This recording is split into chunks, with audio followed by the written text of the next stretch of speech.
into anything, into Imagination Land. So Yeah. I'm excited to see some of that happen in this set. Yeah, on the other side, though, we got Ceroas coming back to the stream here after winning earlier on in the pool section of the bracket. So it'll be interesting to see how they're able to fare against a player like Giga Bowser. Absolutely, and Ceroas had a really solid set before to get into this too. Yeah, just really good zone control with these clouds was what excelled them in that first set, from what I saw. And definitely cloud take usage advantage is huge. It's so important in this matchup. Yeah, I mean, it's going to be difficult for Absa to get in otherwise. So using that cloud and the thunder lines like that in order to create openings is going to be key. And this is the thing with Sylve. Once he has stage control, he becomes very scary. Howl is in pretty much instant detonation, right? Has a little bit of a travel time from the Sylve, but it covers the whole stage if you have grass there. Yeah, that up air though, going to send him Very flying in the left. That is the downside of Sylvanos. A big body like that is just so easy to combo and hit with those up airs. Especially since their size is more horizontal than it is vertical. It's true. The weird thing with Sylve, man, his hurt box changes so much from head. Whoa! Good for that air drag that man to the abyss. I mean, at the very least, because Absa's recovery does take a bit of time, it does give you a bit of time to dig through the ground with the up B. It's true. And now you might be able to get a Nair Dare, which is hilarious. Yep, but that right there is the signature of Sylvanos. These disjoints with those vines. Just hitting them through the stage there, even though he was below it. Clarence is a sword character. Sylvanos is the real sword character. He has some long-range moves. You're going to see a lot of spacing with down tilt, with forward air.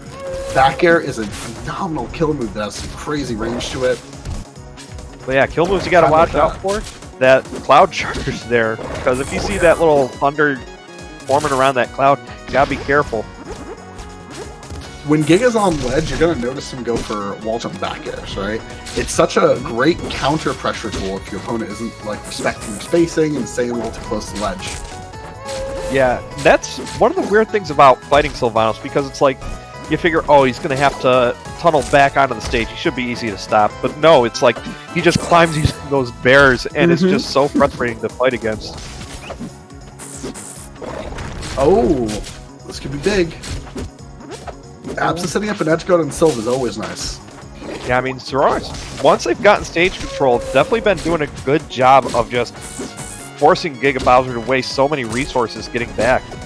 And we're kind of seeing a little bit of that, for lack of a better term, almost like a Sylve zone, right?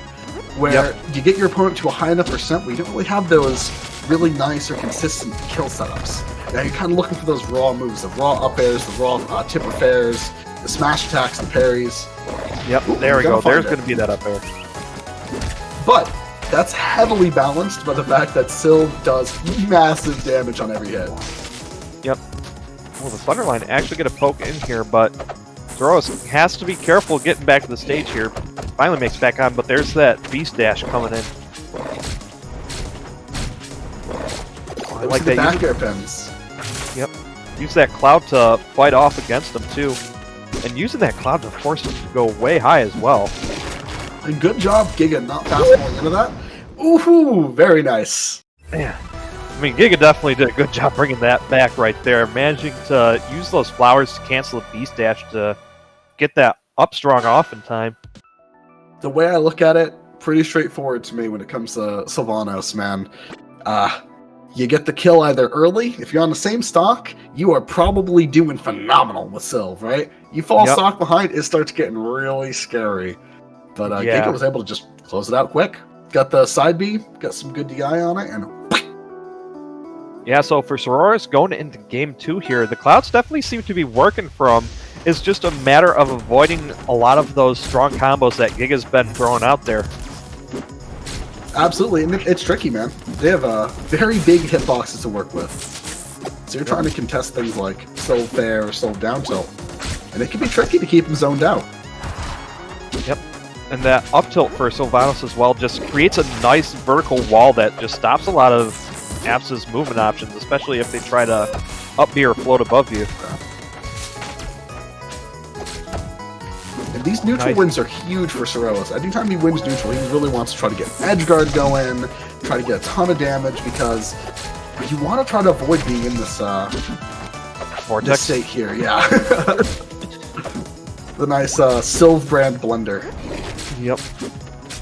Nice use of the cloud there to try to create an opening, but Giga definitely ready with the DI off of these. Okay. Kind of catches some DI into. Oh! There we go! There's some of the crazy B-stash stuff you're going to see Giga go for. Oh, but Ceroas answering back with some good cloud placement to get a Thunderline. Sneaky Thunderlines is one of my favorite things as Absa, man. They're so much fun. Yeah, I mean, it just creates such a good no-fly zone against a lot of characters. It's true. It looks like both sides kind of gave up on the whole zoning idea for a second and just started punching each other. I mean, hey, sometimes that's just what you gotta do, but... Absolutely! Oh, the in-sync parries and then trading on, I think it was like a jab and a tilt. Looked like it. Oh, the conversion off of that one cloud. Was pretty swell. Alright. Yeah, Ceroas definitely doing a much better job of getting the conversions they need once they get the win off of these neutrals exchanges here. Haha. He expected maybe a tech roll in out of an air drag down. Yeah, but not going to find it there, and just so much grass on the stage as well to contend with. It's difficult to deal with Sylvanos once there's a lot of grass, in my opinion. Oh yeah. You really can't let Sylve take control of the stage. And that's a hard task to stop, man.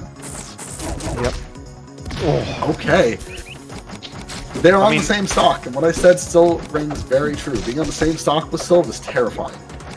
Yeah, because, I mean, like we saw last game, all it takes is one good conversion to set up into one of those powerful attacks.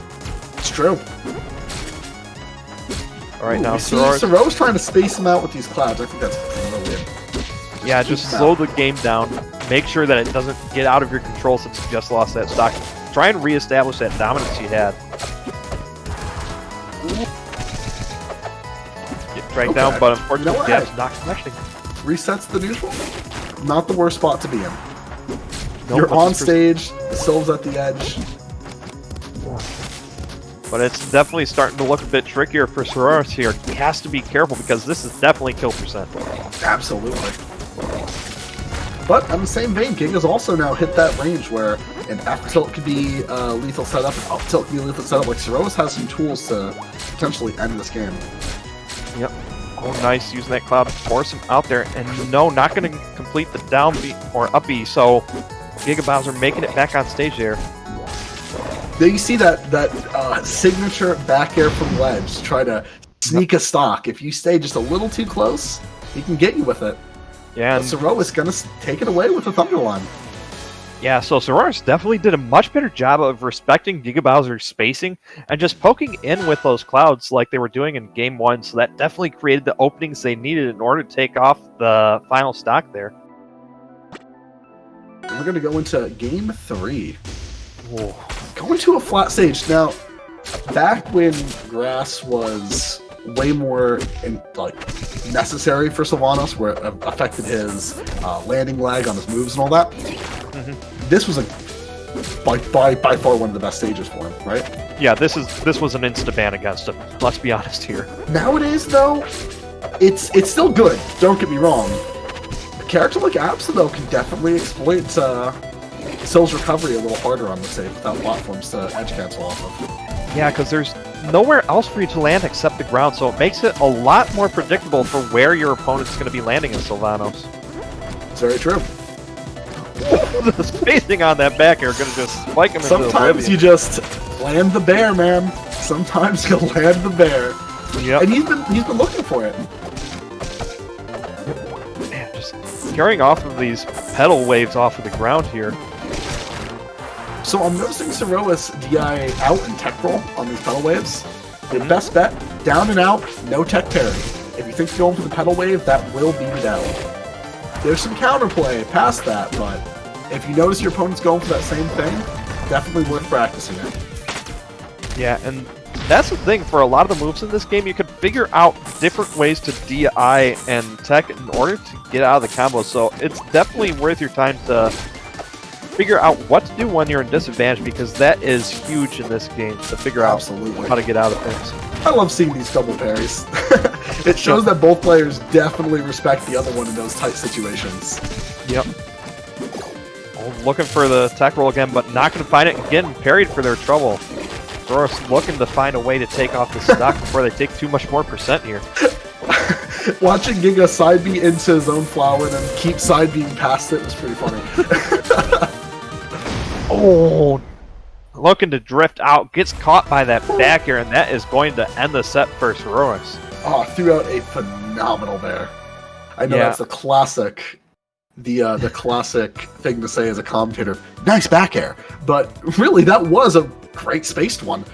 Sometimes just mixing it in and saying, hey, don't ever feel safe approaching from like 8 Sylvanas lengths away from me. Yeah, but if you really